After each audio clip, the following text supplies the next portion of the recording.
everyone, I'm excited to share with you my cinnamon bread recipe, which is great for a social time and just having a cup of coffee.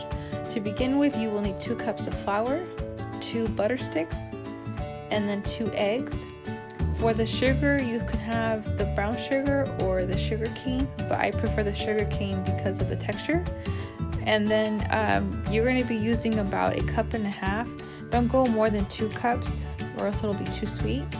And then I went ahead and added about 1/2 cup of almond milk. If you don't have almond milk, you can use regular or coconut milk.